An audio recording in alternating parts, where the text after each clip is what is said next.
Who was Bubby? Boy, my mother. Let me brush my hair. Oh, I have no lipstick on. Whatever. What the hell? Marsha Grossman. It's a great question, Dan. She was an incredible force. She was a great lady. She was a fighter, she was a champ, she was fierce. I don't know, touchy subject. She was a very strong-willed person. Bubby was a badass. A lady of opinion. It was either you were with her 100%, or if you did anything that made her feel like you weren't, like you're out of the book. Clear black and white. Either you were on her good side or her bad side. God forbid you're on her bad side. You wanted to be on her good side. And it wasn't that hard to do. You just do the right thing and you work to help the community. That's all you need to do for Bubby. She was passionate, but she was compassionate as well. You know, you could always turn to Bubby for anything. She'd always cheer you up, give you more food than you could ever imagine eating. I think it's a routine for her, or like a habit. It's like ingrained inside of Bubby. Feed your grandkids more than they want to eat. I mean, I think of her strength and I think of how unselfish she was. You set a real precedent for this family. She was many things. She was many different people and played many different roles in my life.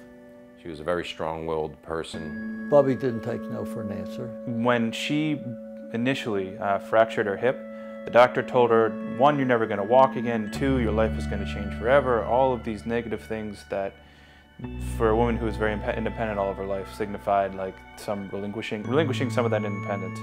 And she told him in Marsha Grossman fashion, I'll show you. And within how many months, 2 or 3 months, she was walking on a walker again. That was really Marsha Grossman exemplified. I mean, I remember when I graduated college, she had a bladder infection and incredibly uncomfortable, incredibly painful. Never said a word. She suffered the whole entire weekend because she didn't want me to be upset or take away from my joy. We're going to miss her.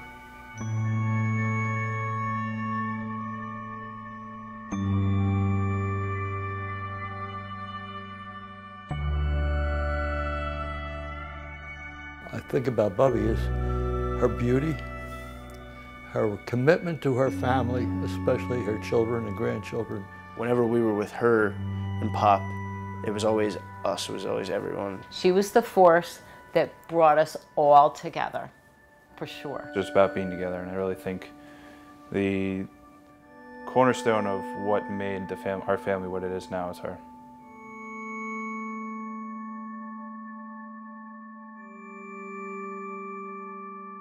She always said to me how lucky we are. And I said, Marsha, it's not luck, it's what you did to raise this family. She would deny it, but it was really the truth. She was the one who made the home, established it, kept it going. The dinners at the house with the family. That's what she lived for. She was responsible for all of us. And she would make you feel a little guilty if you said no. Whenever someone was not at dinner, making sure the rest of the family was well aware they were not there and guilting the shit out of them, which happened all the time.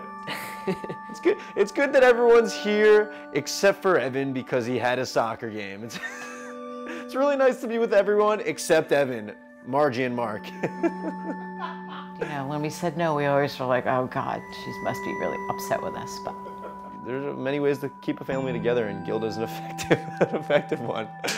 When she would see me, her face light up and she would say my name, put her hand out. This was more so when she got sick and couldn't stand up and hug me. It was just grabbing her hand, and she had really soft hands. You never came in her house without a big hug and a kiss, and how's my handsome doing? She would grab you by the cheeks, and she would look at you and she'd say, I want to soak this face in. And she'd just kind of stare and let it happen, and yeah, I guess I'm kind of soaking those times in now. The way she was reaching out to us to like hug us and kiss us, I think clarifies to me that it would be a disservice to her if I didn't make an effort to have a special relationship with all my cousins. So I think that's for sure one thing I'll do.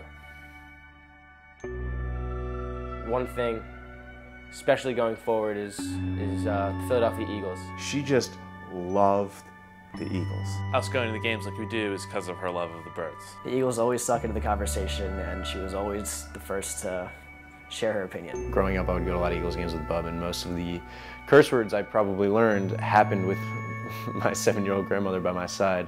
It was Eagles versus Bucks, and of course the Eagles go down big and they lose, and we're walking out of the stadium, and Bubby's, of course has steam coming out of her ears and is talking about how terrible the game was and how much the Eagles suck, but she saves her final piece and talks about how she can't take the fucking ears. And I look up like, oh my God, Bubby, and my mom was pissed. I think it was my mom.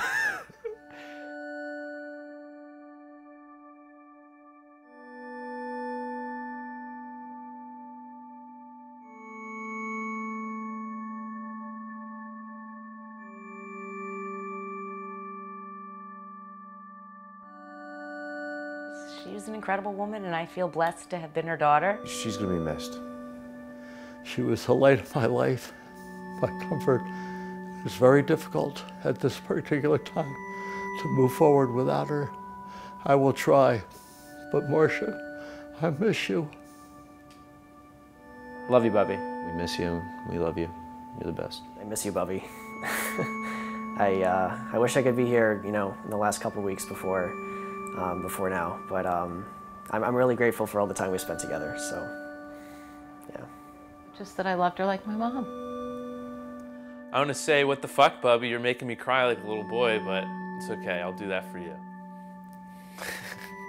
You're amazing, and look what you've built. I know obviously it sucks under the circumstances, but being together with family this weekend has really been something that I really missed, and it was really important to me, and it's been really great, and I love you.